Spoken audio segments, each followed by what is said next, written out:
Hey, everybody, and welcome to Authentic Points of View. I'm your host, Danielle Boer, as always. Ooh. So, I am excited about today's guest. So, I always say that, and everybody's like, well, are you excited about everybody? Yes, because I love people and I love learning. So, yes, I am. I am excited today because it's a little bit different. So, uh, this is going to be it's going to be fun and interesting, and I'm going to learn as well. So, all right. Andre Paradis is a relationship coach, NLP coach, published writer, public speaker, and ordained minister, and like so much more. Welcome, Andre, to the show. Good morning, Danielle. How are you? I'm doing great. Thank you so much. Thanks for coming on. I really appreciate you. And again, this is going to be kind of it's going to be fun. I like to talk about Yes. like stuff before just business stuff. So my show's really like but like kind of leads up to things, but Perfect. um all right. So this is going to be a little bit starting off like so you were a dancer. Where did Yes. you get started in your career of dancing? So, good start. It's a long story, so I want to try to chop it down because it's Yeah. just silly. So, in a nutshell, I was a kid that didn't fit anywhere, right? I was an awkward kid who had one friend ever in school. So, watching the world, I was constantly watching the world for my circumstances, trying to understand my life. Anyway, I went to a private high school. So, I'm always 16 years old when I'm signing up to this new um, high school that there was a high school into college uh, school. So the week before we started high school, like I said, almost 16 years old, you had to go in and register for the classes that you wanted. And so for PE, physical education, the class, the school was so fancy, you could take ballroom lessons for PE. Wow. So a young girl came up to me the week of signing. I didn't know she knew I existed. Cute little thing. Says, "Oh my God, I want to take ballroom, but I need to, you need to sign as a partner, and have two people. Do you want to take ballroom with me?" And I'm thinking, well, yeah, and I didn't know she thought I existed really, and just cute little thing. I'm like holding her in my arms. Yeah, yeah, I'm in. And this is how it started. Like, so I remember the first class ever. A week later, we started class. I have her in my arms. It's a ballroom class, right? They teach you the structure of how to hold a woman. And I remember the teacher's on my right, and he started teaching. I think it was a cha cha. I remember like it was yesterday. And this is the first click. It's like everything he was doing, I could just copy it, copy it, copy it. Like it was. Wow. It's almost like I knew it already. They could just just recall it. So that was the first thing in my life. I was like at 16 years old, a geek, feeling there's something that was good at. That was the first time in my life to discover something I had. It was there. So geek to in 4 months, I went to geek to star because all the girls wanted to dance with me because the other guys were struggling, and somehow I could just do it and practice. So I was, so I became the freaking little star of the class, and then I ended up assisting the teacher, and we ended up like doing performances in school, outside school, and so I did this for 3 years. I was a ball dancer, and that's really all I wanted to do. From a sad kid, isolated, all of a sudden like this brought me joy. This makes me laugh. This makes me smile. It lifted my spirit. Anyway, so that's how it started. But at 19, I moved to the West Coast of Canada, where ballroom was everywhere on the East Coast at that time. I get to the West Coast, zero ballroom. Doesn't exist. Hmm. It's like Arthur Murray stuff, which is not at all what I want to do because it's those private lessons and it's a anyway. So I end up dragged by my roommate, a girl at the time, who used to go dancing. And she goes, "You have to go back to dancing. You have to go back to dancing. You have to go to her." So one Saturday she wakes me up early and we end up in a jazz studio back in those days, jazzercise with the headbands and leg warmers. And I'm like, Hmm. that's not what I do. That's not what I do. She goes, I take class, and it was actually really hard because in ballroom you don't do the conditioning that you do in a jazz class, right? This an hour of conditioning, stretching, strength building, all this stuff before you even start dancing. Uh, but I found it to be a bigger challenge that I expected, so that kind of turned me on because I like challenges. Anyway, long story short, within 3 months of taking class, I got a scholarship. Like, how's that happen? Like in 3 months of jazz dance, you know nothing. You can hardly stand up really. But they saw something in me. So I got a scholarship, and that was the beginning of that career where I never paid for my training ever. Everywhere I went, Wow. I trained for free. I got scholarship. They opened doors. There was even at one point when I realized this was getting serious. You have to go back to classical training, ballet, for your structure, for alignment, for the strength. I go to a ballet studio to try their class. They give me a scholarship. Like it was ridiculous. Like Wow. so, I I was pulled that way, sort of by life, like circumstances. Now looking back, that like I have the perfect skeleton for this. I'm built for this. My feet, my legs, my turnout, all. I didn't know, but that's how it opened all the doors. So at one point, I was raised to go to school and become an engineer, and so to have a life of dancing really kind of went against everything I was raised to be, or the right thing to. Were you going to make a living at dancing? But that's all I wanted to do, and everything kept pulling me. So I thought I'd give it a couple of years. It seems to be something I'm compelled to be part of. So some other, so I'll give it a couple of years, and if it doesn't work out, I'll just go back to school. Well, that led me to a vacation in Los Angeles, where I was invited to help a friend of mine who used to come up to Vancouver a lot uh, to teach it. I was assisting him, and he says, "Come to Los Angeles, for a couple of weeks. It'll be vacation for you. But I need you to help me with my dance demo reel. Like actors do demo reels, well, so do choreographers. So he wanted me to basically be dance captain for his demo reel because he liked me, blah blah. So we drive down, me and my girlfriend, to Los Angeles for 2 weeks of the vacation. We're going to be in LA and then help him out and blah blah, staying in his house.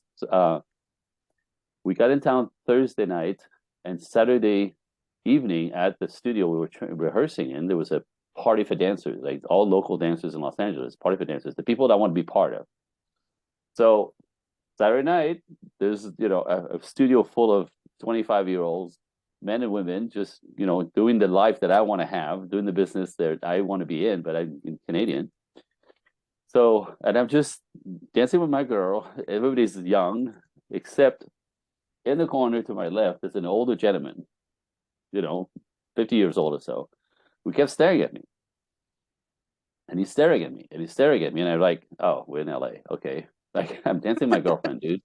Right. And then my buddy who invited me to come down is now talking to him, and I could clearly tell they're talking about me. They're looking at me, they're pointing at me, right? I'm like, what the hell is he doing? What is he doing? He's trying to introduce me to the old creep. But sure enough, he waves me over. I'm like, man, alive. So in those days, I was too polite still to flip people off. So I went over there like a good boy. He introduced me to the old guy, and I have attitude. So he grabs me by the elbow. I'll never forget this. We're at the back of the space. He grabs me by the elbow, throws me out the door. That's the exit door that was open. And he goes, this is Steve Merritt. He's trying to hire you for a show that he can't find people to replace. So how about you like smile and say hi to Steve properly, you idiot, right? So I walked back in the studio and with a different attitude, and I talked to Steve, and he says to me, "This is like a movie. This is like a movie story." And it on set in a club in a studio, he says, "Listen, I lost one of my men. I do one of the major national shows that we're touring the United States. I lost my dancer. I've been auditioning all over town for 4 months. I can't find anybody to replace him. However, exactly what I'm looking for. How about it?" I'm like, Wow. "What?" He goes, this is Saturday night. He says, we start rehearsal on Monday. Oh. That's how desperate, like 4 months. And I'm like, wow, okay, so what's the show? And he goes, it's Chippendales. Oh. And, dancers can be really snooty, right? Like actors and actresses and stuff. Like, am I Yeah. thinking like, oh, excuse me, I'm not a stripper. I'm a commercial trained, contemporary jazz dancer. Blah. And he's like, all right, all right, all right, all right, calm down. He goes, like, tell me how much money you're making being a contemporary jazz dancer. And I'm like, okay, right. Okay, well, you got me there. He goes, look, I'm offering you this opportunity. We start, Monday morning. Do you want it? And I talked to my girlfriend. She's like, are you kidding? This is what you want to do, right? Like, just go.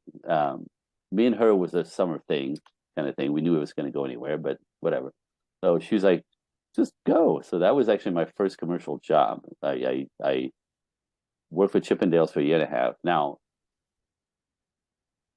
made a ton of money, and that's what allowed me really to save money because everything's paid for, right? The hotel, like we have no expenses. It's we get salaries Wow. and tips, so it's like a ton of free cash.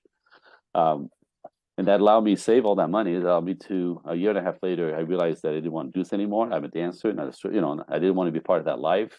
Sex, drugs, rock and roll, like forever. I wasn't training. We're dancing, we're not training, right? It's dangerous for me as far as my career.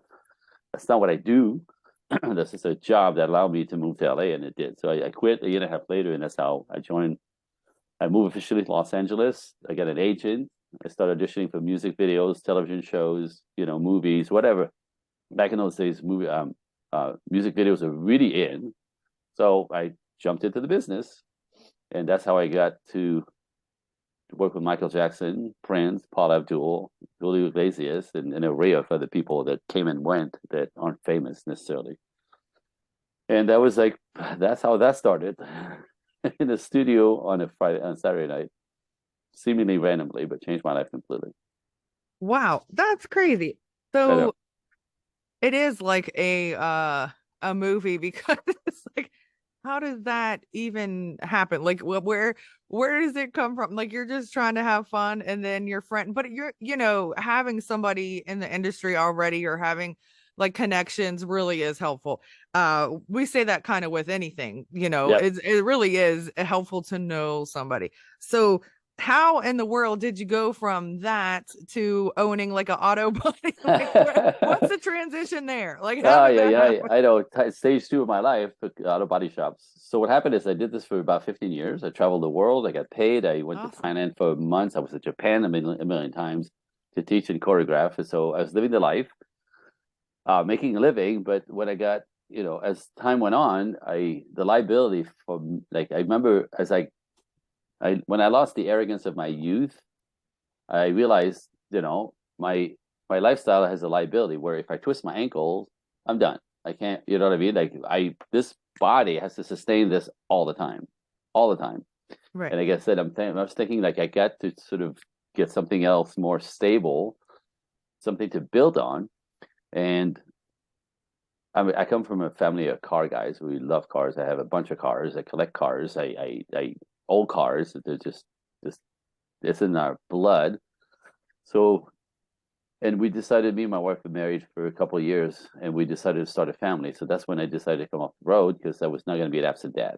Yeah. I had no dad that way, so I was not going to be that. So since I'm an entrepreneur, I do whatever I want. I just plan my life as I need, as I want.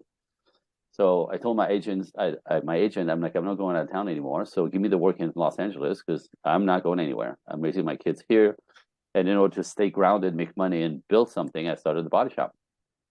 And that just took me over in months. Like it went from 0 to 60 like so fast. It's like it made my head spin. I basically my life changed completely. Um, in months, like the new reality of I used to travel the world to make some money, and I was sit in my office. People come to me like, "Wow, this it's a different way to do life." That was cool. But and so that was stage two again. The reason like the shop was 6 minutes from my house, and my house was 2 blocks from school. Awesome. So both me and my wife were at every parade, every Christmas parade, every Halloween parade, every meet, everything on stage, every theater, whatever. It's not her, both of us in the audience, but both our kids the whole time. That's the way I designed my life. That was the plan. So that was great. And what happened is to 2006. Now you have to understand also my brain from my childhood, observing human beings. Observing human beings, that was always my go-to. I'm curious about the human condition. I've always been fascinated by this. And I started taking personal development when I was 23 years old. So I was always in that, even though I was dancing, even though I was owning a shop, I was always in workshops, personal development workshops, like always. Like you find me on the weekend, I'm in the workshop. It was ridiculous. Like my friends are like, why, what? I said, I'm learning Yeah. everything, anything, right? Anyway, so in 2006, I am in Northern California in a business workshop because I'm trying to raise my revenue on the business. Um, and I meet this couple who are sitting next to me on the plane on the way back, seemingly randomly, and she says to me, "What do you do next weekend?" And I go, "Oh, I'm off next weekend. Why?" She goes, "You want to come to a workshop? It's on me." I'm like, "Of course." Like, because these things can be expensive. And then I go, "Well, where's the workshop?" And she's like, oh, it's called Understanding Women. Okay. Like, I just thought it was gonna be silly. It's just gonna be like lighthearted, like be kind, don't yell, blah. You know what I mean? I didn't make the mistakes that my friends seem to make with women. I always attracted sweet women like my wife. We're doing fine. I have two babies at a time. Like, I'm not looking for this information anyway. So I said I was gonna go, so I go. So the next weekend I go, thinking it was gonna be cute, and I walked in there. There's 400 people in this space, and I remember thinking, oh no, something's going on here. And after the end of the workshop, my brain was all over the walls, literally exploded, understanding, knowing, and I realized I knew nothing about, absolutely nothing about women, which meant I knew nothing about my wife, and I found that very, very dangerous. All my siblings are divorced and married two, three, four times. I have my angel, I have my baby girl, I Wow. have my family. I'm not going to be a statistic because I didn't know. You know what I mean? And that's my brain. So I just Yeah. went and jump into the company's curriculum. I took all their workshops. A year later, I'm a workshop leader for them because I'm a teacher. So this kind of easy kind of transition. And that's how that business started. And I kept studying with masters in the field, John Gray, Shanti Felhan, Esther Perel in New York City about love intimacy, Dr. Pat Allen, Los Angeles for like 3.5 years. So I have a cocktail of information with these masters that is, I think, without arrogance, untouchable. And that's sort of the business started. And off it went. And here I am full time doing this. I had to sell the shop. I got so busy doing this and I couldn't do both. It almost killed me. So eventually I had to sell the business completely just to be able to do this full time. And that's what I do. All right. Whoa. So that's really cool how you just you're just like, okay, I'll go. And then you didn't expect to get anything out of it. And then it turned your life like, I don't Completely. know, yeah, just Completely into around. something that's really cool. So, how did your wife feel about it? Like, it probably was exciting to her because you probably learned a lot more and you could actually be more supportive and kind of feel her needs probably more I or mean, whatever. she's my wife is, has five older brothers. So she Wow. understands men. She doesn't complain about men. She never say that, why do you guys always like never said that a day in her life. She's actually more comfortable with men than women. She thinks women talk too much and they're silly, right? Like, even Well, though she we has do. girlfriends, but it's like her friends are no nonsense. So, but when I came home that day, I was seriously like, I panicked. I was in a panic. I realized what I didn't know was super dangerous, and I didn't want to be statistic Yeah. because I didn't know. Like my brain exploded. She says I came home, I was white, and I was that upset. Like the things that I learned that day, right? And it was devastating because the idea of that I'm hurting her feelings constantly when I don't mean to. I have no intention. I have zero. I can never want to hurt my wife or hurt her feelings. Why would I want to do this, right? But just being a man, just my words, my lack of words, my action or my lack of action, I constantly freaking hurt her feelings. And I discovered that day, and I checked with her, and she's like, "Well, yeah." I'm like, "Well, what?" Like, and then realizing this, is what I learned. One of the things, like, I slipped off my chair like 8 times that day. It was insane. It was insane. Like, it's upsetting. And I discovered that most women read into our actions or our words or our lack of action or words, right? I didn't know that. I have no intention. I just am me. That often you think we hurt your feelings. You think that we know that we hurt your feelings, which means you think that we choose to hurt your feelings. Right. So we're doing it on purpose. It's so obvious to you that you don't say that, you don't do that. All the girls in the space are like, God, what a douche. I'm just being me. I'm not trying to convey some kind of hidden message by my action or my what, like, ever. Like, why would I, like, that's completely against the nature of men. We like things to be easy and have some peace, in my house. Yeah. Especially I don't want turmoil. I don't want to, why would I hurt it anyway? So I found that insane. That was one of the big ones that day. And so it's unacceptable. How long can a woman take actually believing that the man is doing it on purpose before she wants to kill him? And what, 5 years, 10 years, 15 years? And you see that all the time, right? Women just end up just disappearing. Like, they take it for 15, they wait for the kids to go to college and they go and they leave. Like, Yeah. screw them. Like, because they never said, because they actually the whole time thought anyway. So that's how it was very upsetting. And so it opened the channels for us to have these conversations, be able to check in.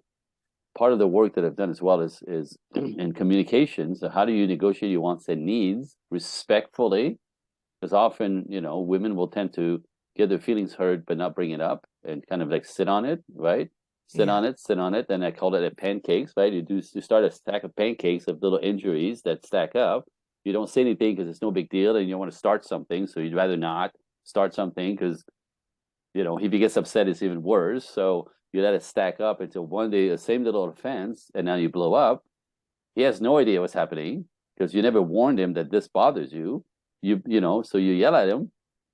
He explodes because when you attack a man, you trigger his warrior self. So attack a man, he's going to fight back. You're going to lose that battle. Now you finally you think he's a jerk because you finally open your mouth trying to negotiate something with him, but the attack trigger his attacking back. Yeah. Now he's a douchebag, he's a jerk. You hate him. Obviously, he doesn't love or respect you. You walk away crying, and he's like, "I don't know what the hell's wrong with her. Like this was uncalled for, right? It's not fair, really." But so, how do you negotiate wants and needs before that happens? How do you negotiate your discomfort? When you said this is what happened to me. Is that what you meant? But like if that's you do this on every little injury, and that keeps the channels open, and this is how you don't resent each other or our expectations in love and in everything really, but in love are really over the top. We expect people to treat us a certain way, talk to us a certain way, love us a certain way, behave a certain way, know us better than we know ourselves a lot of times, right? And then when they don't meet these expectations, we assume something about them. They're jerks, they don't care, they're cold, I must and doesn't respect love, and it goes right to shit for no reason because we don't talk. So that's what happened with my wife. It opened up this entire the channels of communication, and it took a lot. It's again, we had a lot of conversations because a lot of stuff that I do would trigger her, and Right. I'd always have to explain it, right? Like, oh wow, that's not what I meant. That's not what I said. That's not what I. There was no message decoded behind this. It was not for you to decode some meaning. I said exactly what I meant, and again, that goes into language. Men speak and listen differently than women speak and listen, which sounds insane because we look at each other, we speak English, we're communicating, we're not. What I say, you're not hearing. And when you say I'm not hearing, because you're speaking codes and innuendos, I speak directly. You can't imagine I speak directly. You're trying to tell me, you're trying to figure out you talk to a woman and she goes into, what is she trying to tell me? I just said it. No, what are you trying to tell me? You mad at me? No, I'm just telling you right? So you can't hear us. And we speak in codes and innuendos and hints, right? And little clues, you think that we get it because every girl in the room gets it because you speak that way. And we're like, like I can't hear you. Like, Yeah. I'll give you an example. Like what my wife, one time she asked me, like, do you want to, I asked her if she wanted to go to the movies. She's girlfriends around, they're all girls, they all speak the same language. I don't. And I said, so you want to go to the movies after the girls leave? And she's like, yeah. I'm like, cool. Make some plans. She gets mad. And I go, well, you said yes. And the girls are like, no, she didn't. She said no. I'm like, what the hell are you talking about? Yeah, that Yeah, means that she's was not no. really. Yeah. No, so all the girls got it. There was a big no. I heard yes. Anyway, that's what we do to each other. So that was a huge part of our development and understanding we don't communicate the same, we don't talk the same, we're not motivated by the same thing. What she finds exciting and fun and turns her crank does not I find boring and vice versa, right? Like we're completely different machines. And we've missed the boat thinking we should be much more the same. And that's in our culture, right? Like equality, equality, equality, trying to make men and women the same. It's ridiculous. We're exact opposite. We're made to fit. We're complementary. We're not made to be the same. We're not the same. We're completely different beasts. So that's one of the things that I see in my work is women want men to act like women. That's your girlfriend, right? You want her to be No. sweet, sensitive, talk to you, be vulnerable, right? Ask you how your day was. That's a girl, right? But so you resent men for not acting like girls because we're supposed to be 50-50 equality. That's ridiculous, right? We're not the same. And the same with men are like, why does she take everything personally? What's wrong with her? Like, I'm not saying that to her, but that's what she hears. And, and how many times have you heard a man say something like, it's not about you, let that go. And you want to kill him because your feelings are your feelings, right? We Yeah. don't drive our lives through our feelings. So we're constantly in our logic. You're constantly your feelings. Anyway, Yeah. so it's fascinating. So equality is crap in my world.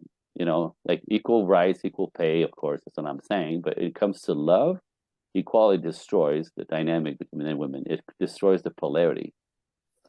And Yeah. back to nature, right? Nothing in nature is neutralized. Everything in nature that's masculine and feminine, everything that grows, flourishes, expands, is polarized. Masculine and feminine, yin yang, black, white. It's all polarized. It's all pulling. When you neutralize, the energy falls and people fall apart. Just saying. Well, It, so I see what you're saying. At first I didn't when I was like reading, but yeah. so I was married and now divorced. Yep. And it was horrible. So Yep. he was actually was way too girly, to be Yep. honest. And I'm not trying to bash anybody, but he was extremely like me. And I thought I wanted somebody like me. That's why I'm I bringing know. this up, okay? Because I had been with a lot of abusive people. I've been in a lot of abusive relationships. I lived in a homeless shelter when I was pregnant with my second son. My Oof. one son's father was always going to jail. Like it was just crazy. And I didn't value myself like I should. So I kind of was like living in fear and like thinking Mm, that mm. everything that he thought was really the truth about me, which it wasn't. So I left that situation, but then I was like, I need to find somebody that's like me. Oh no. So No. my husband, well, my ex-husband, oh Lord, my ex-husband now, he was doing that on purpose. So he became like what I wanted just to like kind of reel me in, right? Mm. And then he was not like that at all, which at first when he was, I was like, oh, I'm annoying. I want somebody that is as clingy as me. No, that's too clingy. Like, I don't want somebody that wants to be up my butt or Yep. be around me all the time or whatever. Like, and then That's so a I girl, by the way. That's a girl with a penis. right. And so I was like, and he would not protect me. He wasn't tough. One time the neighbor came over, a man, and was getting in my face, and my husband stood behind me, and Yeah, he's 6 foot something. that's So a I was girl, like, right? yeah, and I That's a was girl like, with a penis.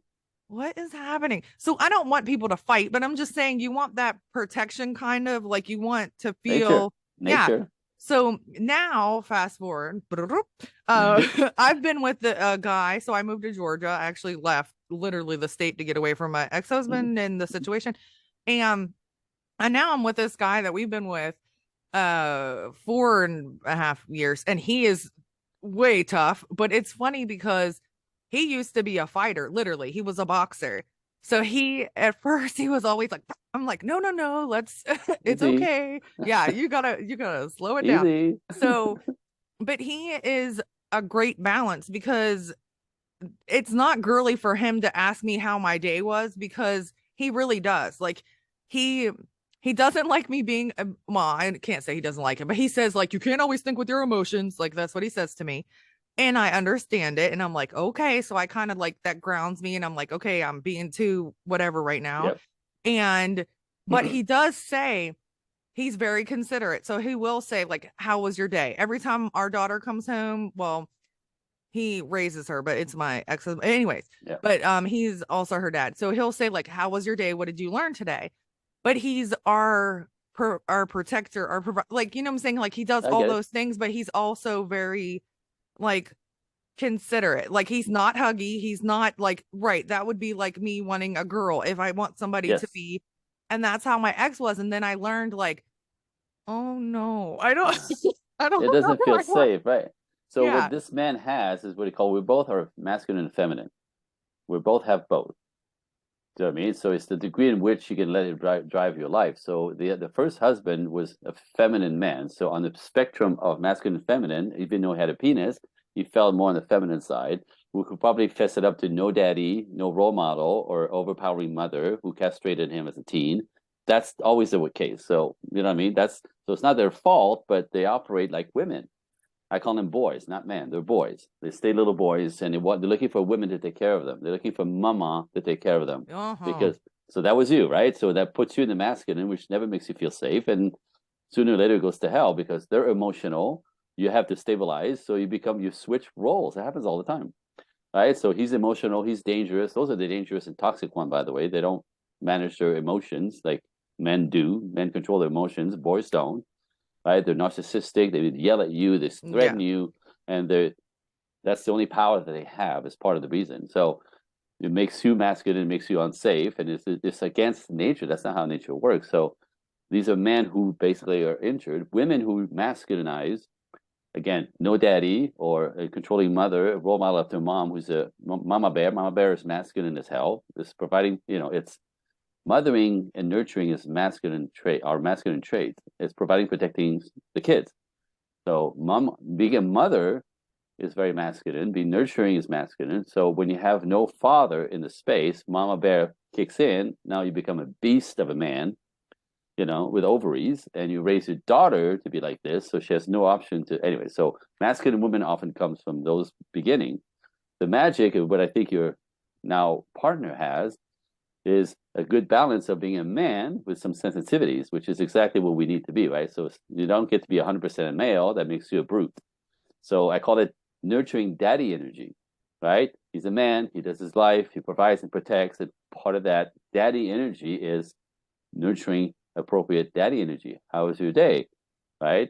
What's it like to be blah, blah, blah, and really being a nurturing force, but it's sort of 25% of his being. It's not running over his life that he can't Right. work and he's Right. looking for somebody to take care of him, right? Same thing with a woman. A woman is the nurturing energy, the providing, the nurturing, the the fertile part. You create life, for God's sake. Is anything more important than this? So in that, you need protection.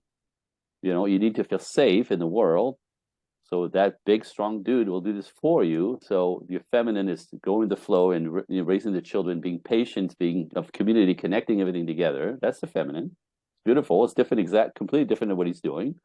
However, it's complementary, but you still have to have access to your masculine to handle the things of life. So you're 75%, 80% feminine and 20, 25%, more or less, of your masculine that has to, handle the logistics of life. That's a natural balance for the bodies. Completely masculine, only masculine for men makes them beast. Completely feminine for women, completely 100% makes them incapable of doing anything. You know what I mean? So again, the sweet spot for me is always the balance. But men living inside out is called ego dysmorphic. Men living inside out their essence, feminine. You know what that's like, and it's a disaster. Women who are living ego dysmorphic, completely masculine, no access to their femininity, creates it's a terrible thing for them. Stressed out, overwhelmed, anxiety driven, this, adrenalize all the time, and it opens the channel to all kinds of sickness and disease in their bodies.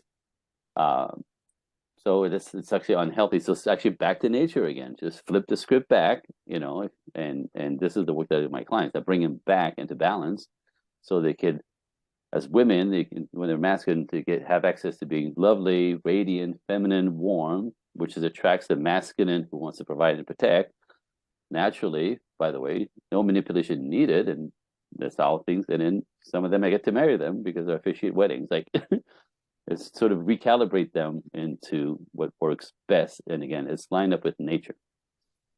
It's pretty That's cool. awesome. Yeah, I love energy and stuff. Actually, from my well, he's technically my fiance, but I just say boyfriend. But yeah, Yeah, kind of from him because he had a different perspective. He came from a different background from me, and that's another thing that we love is seeing, and that's one of the reasons why my show is called Authentic Points of View, because being around him in the situations he's been in that was the opposite from me made me feel so empathetic and understand that people have it a lot worse than and just like the stuff that he had to grow up with and everything. sure.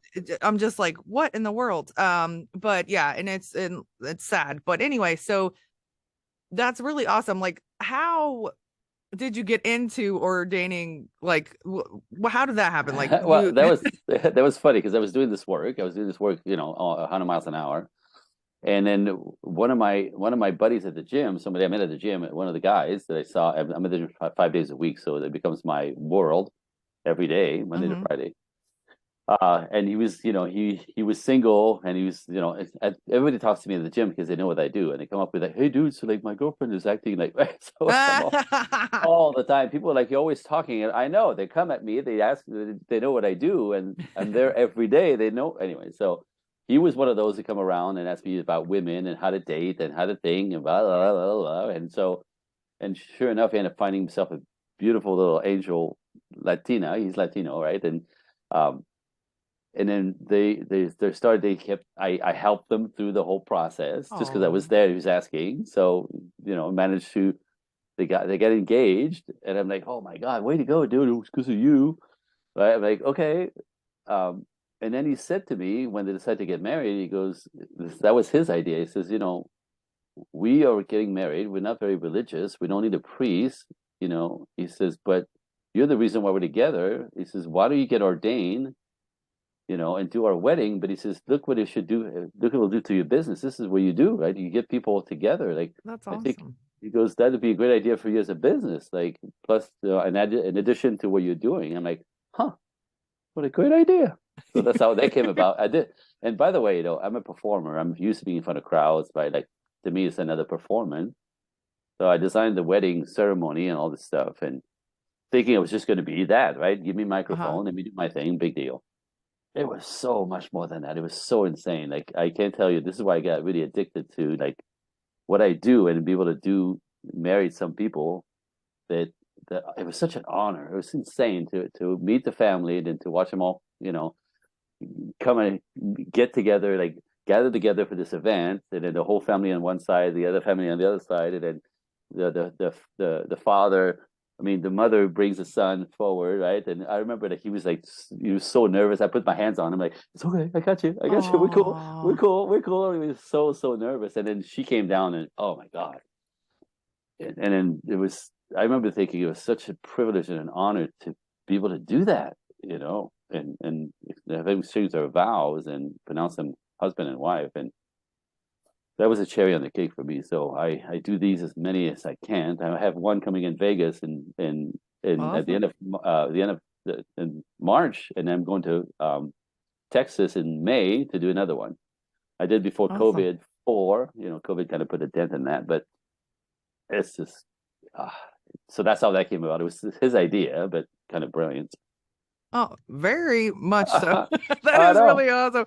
What that's smart. And that's something that makes a lot of sense because it's like a full circle moment, right? So it's like, and I was a wedding photographer for a little bit. I was a Mm, photographer that did a lot of things, and I did a few weddings, and it is so emotional. And I have one picture that actually got me hired from another. I did like, those little like not craft shows, but like the shows where you set up the booths and stuff, like a yep. vendor. So I Yep. had my pictures there, some of them canvases, and this one is of a groom crying. And he does not cry. Like this guy was like Mr. Tough Guy, right? And then to capture him crying, he actually didn't like that. But anyways, so that the lady hired me because of it. She was like, "Oh my gosh, that's so touching." And her fiance is like, "No, man, I don't want you That to ain't gonna capture me." happen. Yeah, so it's such a beautiful moment and a great thing to be a part of. And on your Unbelievable. end, you're literally the glue part Put of them it. together. I put them Yeah. together. So what is your advice? Okay, like there's all these things, and I don't even know what it is. I've been in one relationship, got divorced and then got in another one. Yeah. So what the world is hookup culture? And then like how do you Ugh. think it's destroying like Ugh. societies and stuff? I mean, just explain. I'm sure people know. I'm like 40, but I'm like 90. I don't I don't You're funny. Well, no, because it all came about with this equality thing, right? To Okay. liberate women from the kitchen and their aprons and have them step in the world like men and go, you go, girl, you can do whatever you want. Do you know what I mean?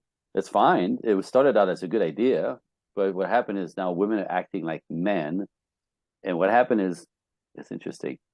Let's put it this way, to this day, with every, you know, um, new beliefs in our culture, right? That it's very, very hard to go against the cultural pulse, right?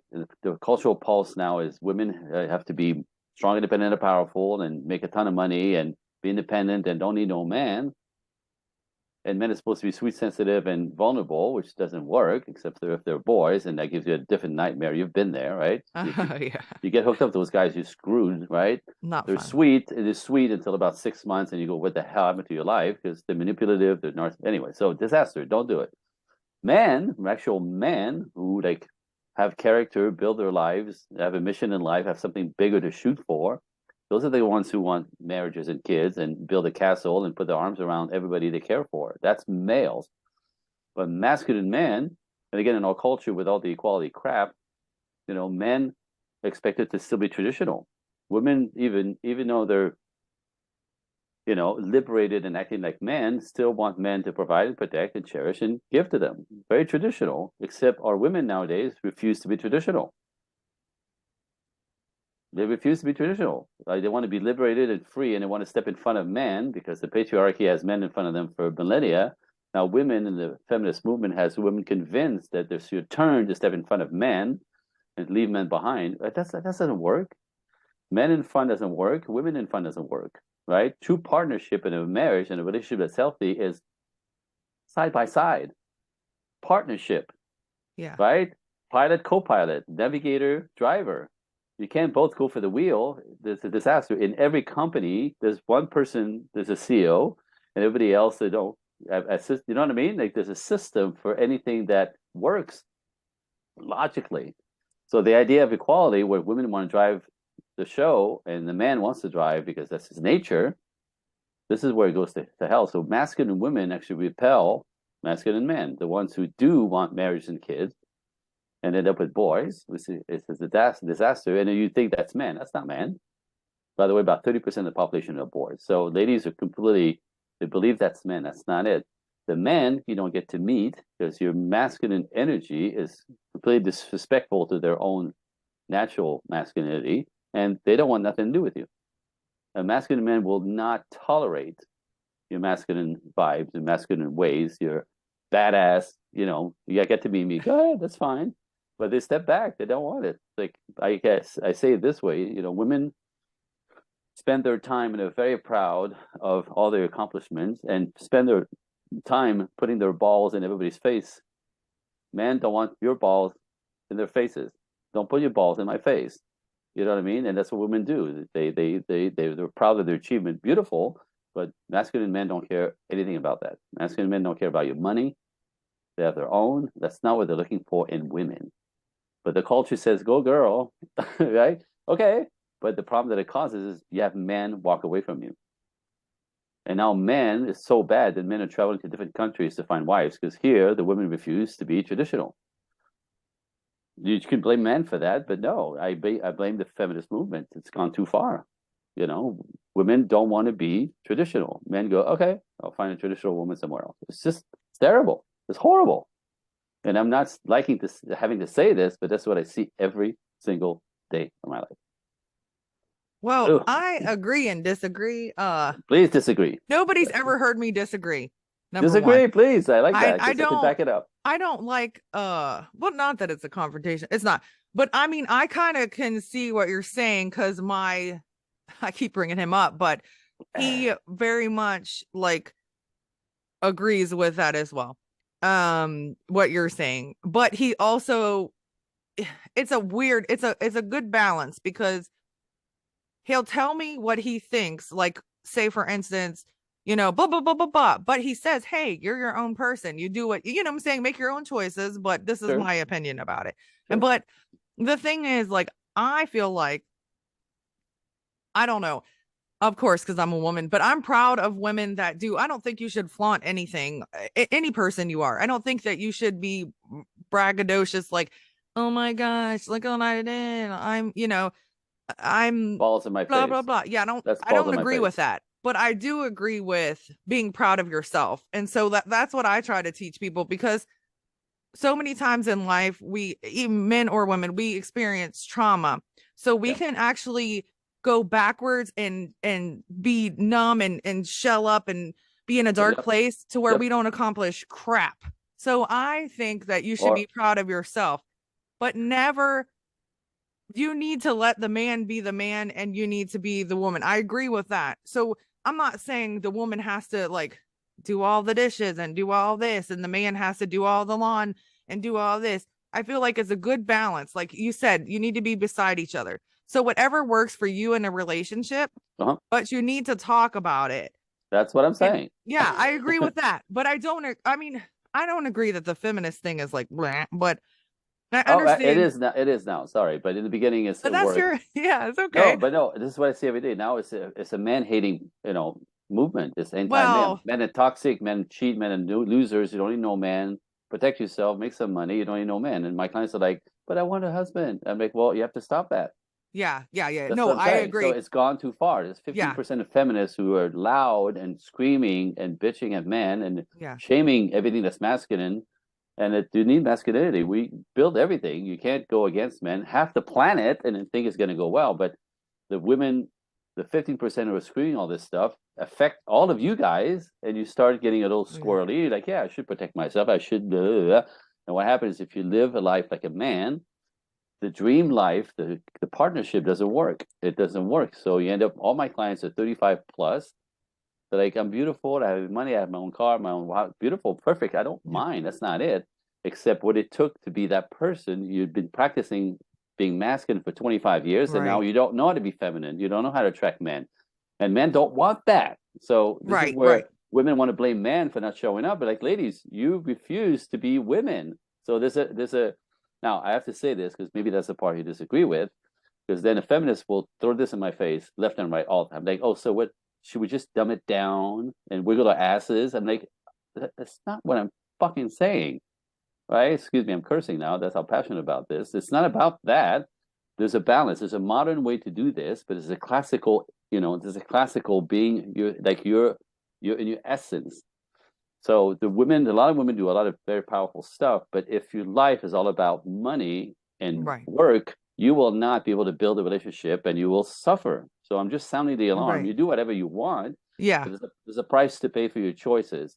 Yeah. So if you never had a good role model as a daddy, if you masculinize as a little girl, you will suffer because you will be compelled to protect yourself, control everything, make some money. You can't be vulnerable. You can't let go of control. You can't let people help you. You get anxious, nervous, you get sick eventually in your 50s physically. That's not a good life. So I'm sounding the Right. alarm. Like, there's another way. Rethink this. Go fix yourself. Find somebody to like bring you back into your essence. You'll be happier, and then you have a chance to build something with a man who's actually wants to build. Those are the masculine ones. Right. That's what I'm saying. So, and then Yeah. Yeah. within that, by the way, new modern way to do this is a lot of flexibility. There's a lot of flexibility, right? The stuff that Right. my wife does that's would be considered more masculine, but she's good at it and she takes that on. Where the stuff that I do that's would be more nurturing, feminine in essence. That you know, with the children, by the way, they were younger. I did a lot of that Yeah. because my dad wasn't there for me to do this. I want to do this. So like so it's not about Yeah. rigid role models or rigid, what's the word? Like stereotypes. Right. Right. Right. But back to nature, right? There needs to be a yin and yang. There needs to be a masculine and a feminine. Yeah. And then if when the woman is masculine and the man's feminine, it's a disaster eventually. It works for a while because the polarity is there, but eventually you burn out and you lose respect for him and it goes to hell. What still works better is this way. The same. Now Yeah. again, and there's a bunch of ways to do this, a lot of negotiation, a lot of conversation, but back to nature, right? Just saying. Yeah. So it's really funny because my boyfriend always says yin and yang all the time. He's a yin and yang sister. He's a yin, like all the time. But he's right. You're right about that. There has to be balance in everything. And he also, he talks about the stuff with the women. And I agree with that though. I feel like there's some women that are not willing to do their part, meaning like they want a man with $1 million and they want all this stuff, but then you don't want to do what you're Yeah, I won't cook, I won't clean. I'm not saying that's that's our what I'm job, but saying. what I'm saying is if you want somebody to take care of you 100% and you don't want to do anything, that's not the real world. You're going to have So either an abusive person or a drug or something. I don't yeah, know. You're going to yes. have You gotta something have a you don't. boy. You gotta Yeah, have a you're not going boy to have on the your right hand. thing. But Now with get this. my Go ahead. go ahead. No, I was gonna say there's gifts. So I'm always researching, by the way. I'm never, God help whoever's sitting next to me on the plane. Good Lord. Because I'm interviewing them, they don't even know it, but I'm always digging. I'm always trying to disprove what I teach. Seriously, I'm always trying to disprove what I teach, and I'm observing everything. And Yeah. so part of my network is a tire shop that I used to deal with when I had the shop. And again, I'm watching everybody. I'm picking up energy from everybody, the guys, the women, whatever. So this one guy, 27 years old, was working there in a tire shop, right? 6 days a week, 6 to 6 every day, 6 days a week. Worked like a dog, right, in a tire shop. But he was married with a 2 year old, and I watched him going from a man going to work, and I saw his energy kind of fade as I'm just kind of watching because that's what I do and pick up energy and sense things. And at one point, I cornered him months into this, and I go, "You okay? What's going on? Like you seem out of sort." He goes, "I know," no." And in fact, they don't want to talk about it, but I pulled at him, and eventually on this break, he's like, I go, "Because you have a wife, right? Is everything okay?" He goes, "Well, 2 years old. He has a 2 year old. He married her because he got her pregnant. So you work. I said you work 6 days a week, whatever." And she refused to be a wife. She refused to be a Oh, mom. He goes, I come home at 6:30 at night after working 12 hours. And he goes, the house is dark. There's no food. There's nothing in the fridge. There's nothing prepared. I'm starving. I'm tired. Nobody's in place. I call her up. Where you at? At the movies with my friends. Where's the baby? At your mother's. mm, He goes, there's nothing to eat. Well, I'm not your slave, right? They're divorced now. Like she refused to do her part. Like there's a whole lot of negotiating that needed to happen here, right? Like if I'm working all day long, you're hanging out with your friends at Starbucks and going to the movies, you're not even taking care of the baby. That's not traditional woman, and that's again for a guy who's doing his job and providing to protect the best he could and working his butt off. No, she just like, I'm not your slave. I don't think it for you. Like that's ridiculous. You know what I mean? Again, so he did it. He married her because he got her pregnant, doing the right thing, but she refused to be doing her part. I mean, that's what I'm saying. So women not wanting to be traditional, there's a price to pay. Men will walk away from you. Men aren't interested in that. Like the men who want all this, the men who are traditional, the ones who have something to offer, make money, have character, want to build families, they expect you to be a wife. And so be a wife, it doesn't mean you get to dump your like my wife for instance, I think has a perfect life. She's a ballerina. oh, You know what I awesome. mean? She's a ballerina. She's a prima ballerina when she was younger with two different companies. Prima ballerinas are like the stars of the world of ballet.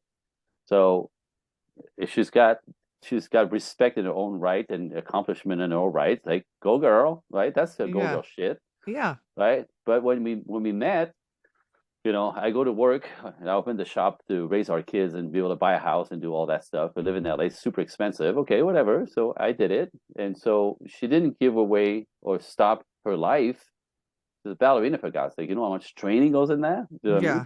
But what she did, because we want to have kids, is we adjusted. So she she got hired in two colleges here in Los Angeles. She works like 2 days a week, sometimes three if they have a show on the Saturday, whatever. So it's a very, very part-time life, gets paid pretty much full-time with all benefits, but she works part-time, which means when I'm at work for 12 hours, she could pick up the kids at 3 o'clock from school, take him home, give him a snack, help him do homework.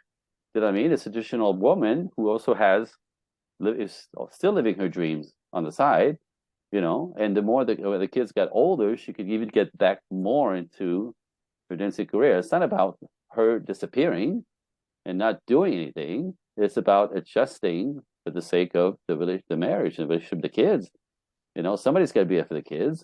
Typically, men are much more happy doing the big work out there, and then that they expect women to take the other part. That's traditional with a flex, with the negotiation, and that's still what works best.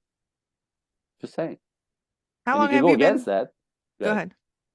No, I said you can go against that all day long. There's a price Yeah. to pay. It's going to fall apart. You're not going to have partnership for the rest of your life. It won't work. I see this. I do this every day. I've been doing this for like 15 years. It's always the same. So obvious, but women don't like that. I want to be free and liberated. Well, that's a dude, and that's going to cost you, connection in relationships. It's just gonna. You're going to be a Catwoman. I'm sorry. That's what happens.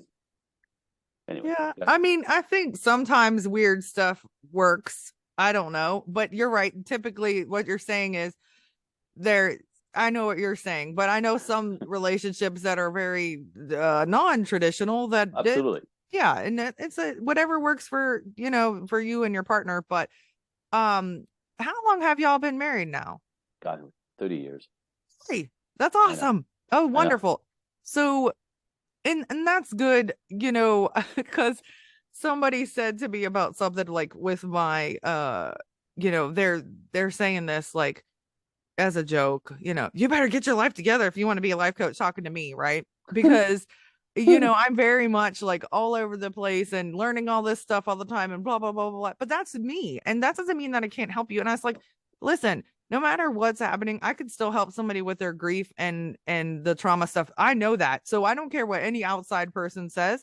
It's not Amen. like, and what I said was, it's not like I'm trying to be a relationship coach and I mean, I feel like if you've been divorced and then you've learned and then you can be one. But I'm just Sure. saying, and I said it's not like I'm trying to be a financial coach when that's surely not my strong suit. So it's not like I'm trying to be Smart. something I'm I don't know nothing about. Sure. I That have would be weird. yeah, no, and it wouldn't be right. I mean, again, it could work, but I just feel like I don't want to be a hypocrite. But so something I can help people with is what, with a situation with my brother. So I witnessed my brother commit suicide via telephone. And so I almost dropped out of college and all this stuff. Talk And about trauma. Talk about yeah, trauma. there was a lot of trauma. There was more. I lost a baby actually at work, 25 weeks stillborn, and I was working. And then that was very trauma. I almost died. So that was traumatizing. And so anyways, so I've been through a lot. Now, I'm then I had sorry. to like learn and adjust and coach, and then now I have, like you said, I always want to learn, right? So I'm always like taking free courses on stuff and doing this and whatever I can, reading things and so that's I know I can help people because I was in a dark, dark Been place, there. numb You've been place. there. I've been there, right? And so now I went through forgiveness, like in all these things and mindset, change my mindset. And that's the thing, even in relationships, like you said, we have to shift our mindset. And so, no matter what it is, like if you want something, you have to really like represent that too. So, you can't say, like, I want, and that's what I got taught in the life coaching. They're like, if you want high end clients, you need to be like that too. You can't be Right. like, if you want a dependable person or partner, you got to be dependable. There you Like go. you can't just be like, all over the place and not there for the person or not And be expect them to meet you up here. That's my favorite. yeah, It's got to yeah, be up here. Like, what are you bringing? What are you bringing for him to meet you up there? Right? A right, masculine man knows what he brings, but your boobs and your butt ain't gonna do it. That's not what men are. That's not what starts a relationship. That's not what makes men, no, but provide and protect women. That's not it. But in our culture, you know, that's like I said, women. I hate to say this, and I really, really hate to say this, but women actually, because men are stepping back because they don't want any of that bullshit. Right? Women are left with the biggest tools, their sexuality. So you throw your sexuality around like crazy, trying to entice men into your lives, thinking that's if you're the best he's ever had, or that you show him how da da da, and you're like understanding, and you give it to him, because that's intimacy will start a relationship. It doesn't for men at all. Sex has never ever had men provide and protect and want to start something with a woman ever. And that's another lemon that is happening in our culture. So women are desperate for connection and act like men and then have sex like men and wonder why it goes nowhere. Like you're you're giving away your most powerful attributes for free, thinking it's going to start something. It doesn't. And men instinctively know this, right? They can't trust a woman who sleeps with them too quickly. Again, back to nature. Men can't trust a woman who's got no virtue. Body count is a big deal for men, right? Women like to marry a man who knows, have a good future it lined up, right? You know a good future when you see one. The guy's got his shit together. This is why women are attracted to these men. But men look at women with their past. Body count matters. It's character. If you're that girl, why would I even try to build something with you when I can't really trust you? yeah. Well, Ouch, ouch, ouch, right? no, It's like I a actually was freaking on culture. a, but yeah, but I was on a podcast where this guy, have you ever heard of Kevin Samuels? He Oh passed yeah, away. absolutely, Okay. absolutely, absolutely. So I did not know that this guy was friends with Kevin Samuels. So I was on his podcast, but part of the panel. And Yeah. he, of course, was bashing us women. I don't care what anybody says. That's what he was doing, shutting us down, shutting us down. Blah, blah, blah, blah. Okay. And That's so, rude. and so, but no, but I mean, he just like was like, I'm right, I'm right. So he was saying like we were talking about the body count. That's what it was about. Yeah. And so, It's a big problem. but Sorry. Big but I problem. think that people can change though, because what you do when you're young, and then say from uh like 30 to 50 you've been with one person. I mean, people can change, but Man, anyway, I men don't obviously, think like, yeah, obviously, but men don't care about that. I Men, know, that shows your that's character. what he And said. why would you trust a woman who does that? And then some women turn into born again virgins. Oh, I don't do that anymore. Too late. Because men actually have such an intuition about this, right? Like you don't have to tell them. We know, seriously, like men are very, very intuitive. Women don't know this really well, but men are intuitive. They know a loose chick when they see one, and they're gonna play with her, but she'll never get married. Not with him. Like we know this stuff. So your history will haunt you forever. I don't care if you turn again, born again virgin. It's on you. We could see it. We could smell it. Not to be trusted. So That's what sorry. he So said too. people, Well, he said, but that's again, we this is nature. This is how it goes. You're that girl, and you that girl. You've been that girl for 20 years. This is who you are. You how what would keep you from doing that to me in 5 years when you get bored? well, Next. that's how I feel about cheating though. I feel the same way. Like if they're, are a like known cheater, then I'm leery of like, well, why wouldn't you Character, do that to me? Like, character. like Yeah, but um if you're gonna go there, you want to go there. Women cheat just as much as men, but oh we no, don't I'm talk. not just No, talking about no, men. but we don't talk Like, about that, yeah. right? Oh, Oh he yeah, that they do. up. So like stop with that shit. I'm sorry. Like cheating is on both sides 50-50. There's 3% difference. So let's stop blaming men for that when women do the exact same thing. No, well, I'm So not blaming men. I'm just saying, well, like, if I was getting into a relationship, I look at that. yeah, But I'm not a cheater. So right. I've been cheated on several times. In a marriage I was cheated on for years, never once cheated on him Yep. because I took a vow with him. And I didn't want to hurt my kids. And But that was a so boy, by the way. That was a boy. Men don't well, cheat. it's Boys cheat. Sorry. I know, but I did not lower Right. You myself did, to and you that. did know that. You didn't know that. Yes. No. So not until I got with somebody that wasn't like that. And I was like, There you oh. go. That's a But man, anyway, right? yeah. So that the thing is like, right, women do cheat. Believe me, I have lots of friends. And if they're listening, do not use me. And it's not anymore. When I was younger, they were lying to their spouses and saying they were with me Right. when they were Cover with up. another man. And we're And covering up with you. Right? yeah, don't put me. So yes, women absolutely cheat, and do not put me in it. That's not fair. Don't put innocent bystanders No in it, kidding. because then the spouses would be mad at me, and I don't even know why they're mad at Like me. I had nothing to do with that, right? Right. Yeah, and I'm like, I wasn't there. Like, I Yeah. don't know none of this. Anyway, Oh yeah. all right. So what advice can you give? Because we're gonna start ending. Yeah. Wrap it Um, up. anybody that wants to like settle down, that's really, they're just responsible and they're ready and not all this other stuff, but like Yeah. Yeah. what do you have advice for them? They want to settle down, they want to get married. Well, I call it, develop gender intelligence. Developed it's a term that Dr. John Gray invented. It doesn't use very much anymore. But the idea of, again, if we go back to nature, we're so different. Men are different than women. We function differently. Testosterone brain has us behave differently. The estrogen brain, blah blah blah. Right? You're all about your feelings. We don't use our feelings. We're all about logic. So the two pieces need to come together to make something balanced. We need each other to balance each other out. But women constantly don't understand men, and men constantly don't understand women. So gender intelligence is, if you're a woman, want to build a relationship with a man and be successful at that, instead of being righteous and talking to your girlfriend about what men should be, I go cross the bridge into men world. Go learn why men do what they do, what motivates them. Why why they operate the way they operate. They talk less on purpose. There's a reason. They're hunters. They're right. There's a whole system in place, operating system that has men instinctively behave the way they do.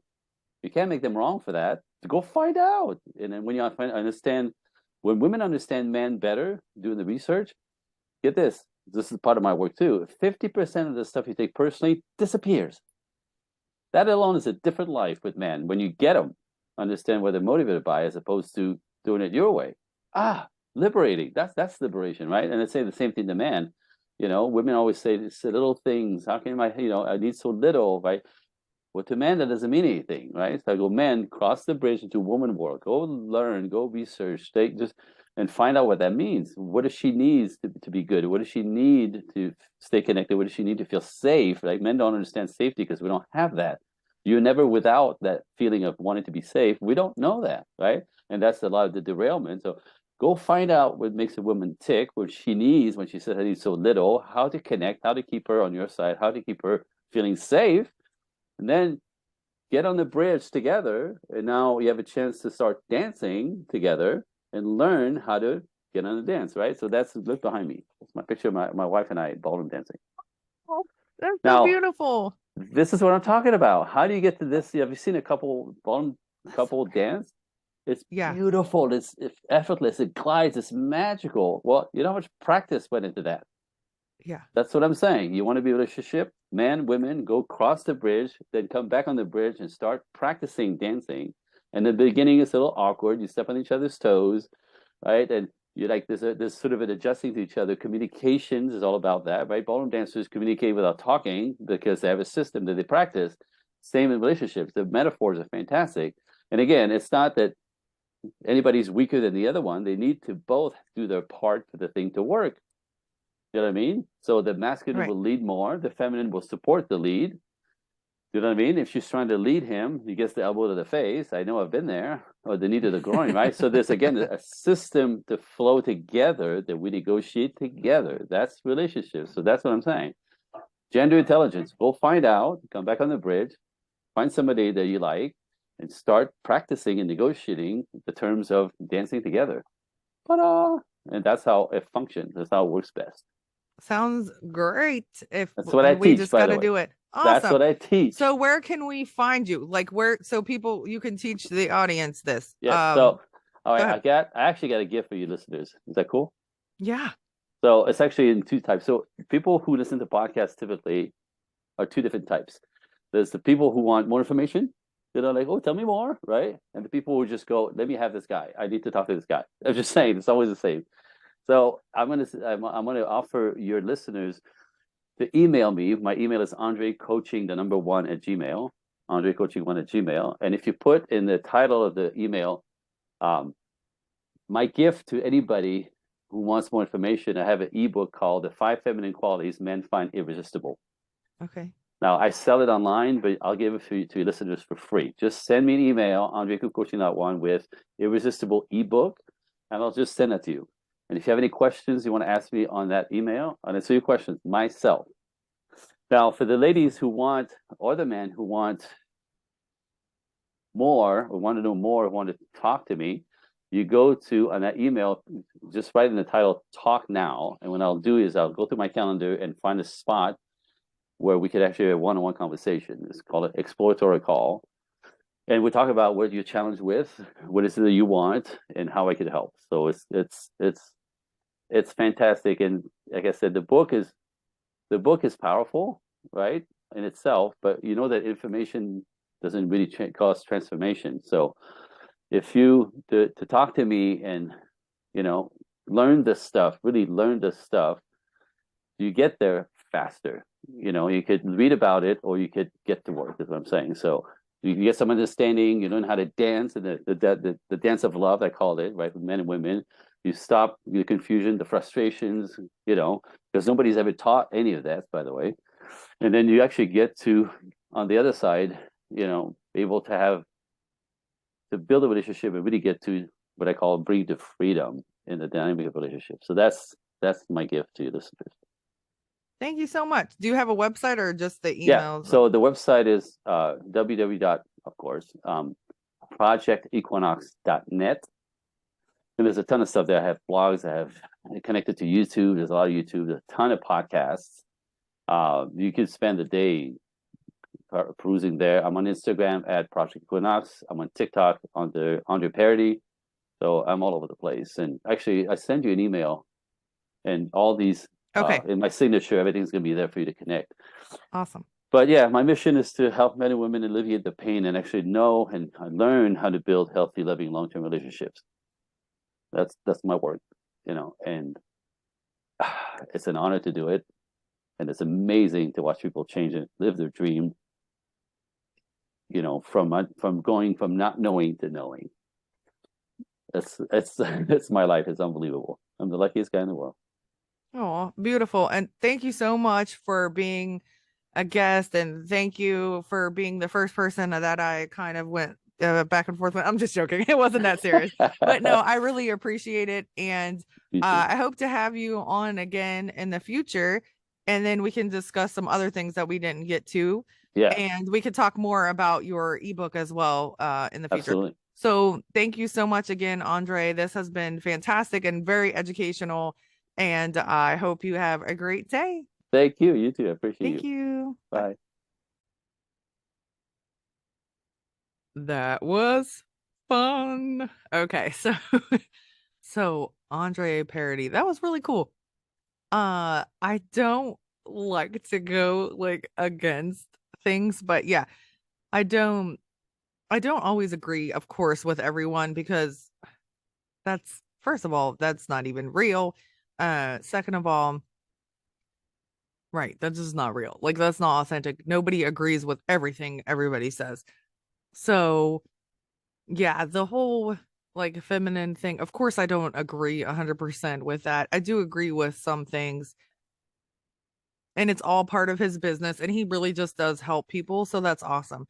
So I just believe that whatever you are, whatever relationship you are, whatever gender you're in, even if it's a same sex relationship, whatever you're in, um, then whatever works for you guys is great. But a lot of these things that he brought up are really good key points because it's about our expectations. So many people have so much expectations, but then they don't want to do things. And I'm not talking about the traditional, non-traditional, whatever. I don't always agree with that either because I don't feel like a woman should only do this and a man should only always or whatever.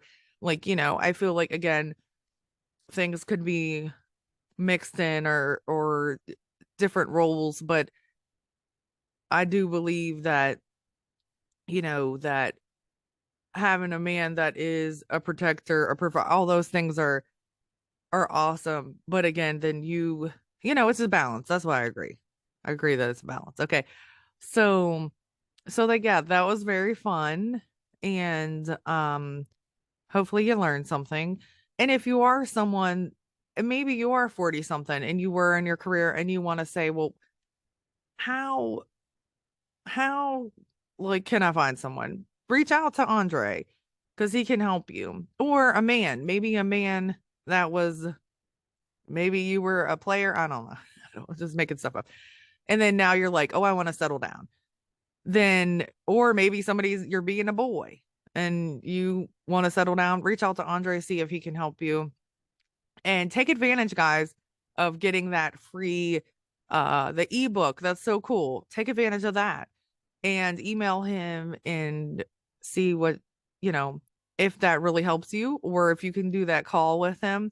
Because I find as being a coach, it's better to get on a call. I actually have several today. So, yay, I'm excited. I have several calls today for my company, discovery calls. And so that really gives you a better grasp because I can email you back and forth, I can text you back and forth, but speaking to the person face to face and kind of saying, hey, this is what I need. They feel your energy, they see you, they hear you. And I think that's a lot more helpful.